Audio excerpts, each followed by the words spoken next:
है कुछ मिथ और कुछ फैक्ट, यानी कि क्लाइंटों को लगता है कि ये सही है ये गलत है, और बच्चों को भी लगता है ये सही है ये गलत है। तो मैंने एक छोटा सा टॉपिक ये लिया है। तो उसमें क्या है, first, double cleansing removes all makeup. कईयों को क्या लगता है कि उनका मेकअप रिमूव नहीं होता रहता, तो वो क्या करते हैं, एक बार मुंह धोते हैं उसका दोबारा मुंह नहीं धोते।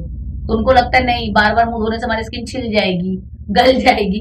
बट ऐसा कुछ नहीं है। अगर आपको अपना मेकअप रिमूव करना है तो आप अपनी डबल क्लिनजिंग कर सकते हो, अपने फेस को 2 बार धो सकते हो।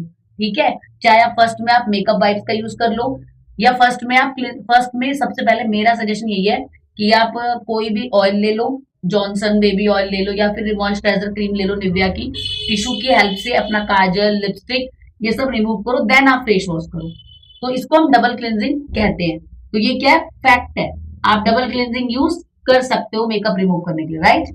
देन है fairness cream are best for glowing skin. Of course myth है ये।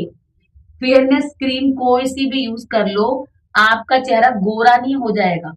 और अगर मार्केट में ऐसा कोई प्रोडक्ट है, दैट मीन्स उसके अंदर ब्लीच के इंग्रेडिएंट्स मिले हुए हैं, इसीलिए वो 1 सेकंड में आपको गोरा कर देता है। जैसे पहले फेयर एंड लवली क्रीम चलती थी, जो मम्मियां लगाती थी कि लगाया गोरे हो गए, तो है ना, मार्केट में लड़कियों ने भी बहुत यूज किया है। तो वो ये सोचते थे, बट ऐसा कुछ नहीं है। वो 1 सेकंड का होगा, उसके बाद आपकी स्किन फिर वही हो जाएगी। तो ऐसी कोई मार्केट में क्रीम नहीं है जो आपको परमानेंट गोरा कर दे। दाग धब्बे कम हो जाते हैं अगर आप कंटिन्यू काम कर रहे हो अपनी स्किन पे, तो वो लाइट हो जाएंगे, धीरे धीरे खत्म भी हो जाएंगे। फिर उसके बाद है tan can be removed by applying turmeric. ये एक बेसिक चीज है जो सारी दादियों आंटियों मम्मियों सबको पता है, लेकिन बहुत ही कम लोग कर पाते हैं, कि हल्दी जो होता है वो हमारी टैन को रिमूव करने में हेल्प करता है। लेकिन एक बात बताओ, हल्दी लगाने से टैन रिमूव हो जाएगा? सब हम भी मम्मियां सभी कहते हैं हल्दी लगाओ उससे टैन रिमूव हो जाएगा। नहीं, ये मिथ है। हल्दी लगाने से तुम्हारा टैन रिमूव नहीं होगा। खाली हल्दी थोपते रहोगे तो उससे तो येलो स्टोन हो जाएगी ना हमारी। जो हमारे पास ब्राइड आती है हल्दी वाली, तो हम उसे कट करने के लिए पर्पल कलर यूज करते हैं ना, तो इसको खाली लगाने से आपका टैन रिमूव नहीं होगा। इसके साथ आप कुछ ना कुछ मिक्स एंड करो, बेसन करो, कॉफी करो, या कुछ भी करो, तो उससे आपका चेहरा क्लीन होगा।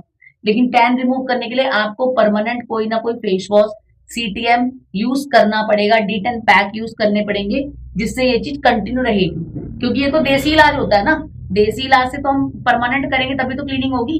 ठीक है, उसके बाद है using lighter foundation can make skin look grey. Fact है ना मेकअप का टॉपिक। अगर आपने अपने स्किन टोन से लाइटर फाउंडेशन यूज किया है तो आपका बेस, आपका फेस ग्रे हो जाएगा, है ना। जो हम कहते हैं हमारा मेकअप बेस ग्रे हो गया, क्योंकि हमने सही फाउंडेशन चूज नहीं कर रखा होता है। ठीक है, तो इसलिए ये चीज क्या है, फैक्ट है। अब आता है always apply concealer before foundation. क्या हमेशा फाउंडेशन लगाने से पहले कंसीलर अप्लाई करना चाहिए? नहीं, कोई जरूरी नहीं है। आप ब्राइडल मेकअप नहीं कर रहे, आप पार्टी मेकअप नहीं कर रहे, और जिसकी स्किन को नीड नहीं है उस पे भी आप कंसीलर लगाओगे, तो ऐसा नहीं है। जहां जो मैं पहले भी बता चुकी कितनी बार कि जहां कंसीलर की जरूरत है सिर्फ उस एरिया पे कंसीलर लगाओ, कंसीलर की जरूरत नहीं है तो मत लगाओ। ठीक है, तो ये भी क्या है, मिथ है कि एक प्रोसेस डालना है कि नहीं फाउंडेशन से पहले में कंसीलर लगाना ही है। ठीक, अब आता है not all oils are bad for oily skin. Oily skin को देखते के साथ ही सब कहते हैं इनको ऑयल यूज नहीं करना, कहते हैं ना इनको ऑयल यूज नहीं करना। बट ऐसा नहीं है कि मार्केट में जितने ऑयल है मार्केट में वो सारे ऑयली स्किन के लिए खराबी है। कुछ ऑयल स्पेशली बने ही ऑयली स्किन के लिए है। अब सर्दियों में तो सबकी स्किन ऐसी रहती है, चाहे ऑयली वाला हो, ड्राइनेस आती ही है, तो उनको भी तो ऑयल चाहिए ना। तो ये भी बहुत बड़ा लोगों ने माइंड में सेट कर रखा है कि ऑयली स्किन के ऊपर ऑयल यूज नहीं करना चाहिए और बुरा होता है सारा ऑयल। नहीं, आप पढ़ो, प्रोडक्ट्स लेते हो उसके इंग्रेडिएंट्स पढ़ो, तब आपको पता चलेगा कि ये ऑयली स्किन के लिए है, ड्राई स्किन के लिए। तो ये भी फैक्ट है। ठीक है, चलो।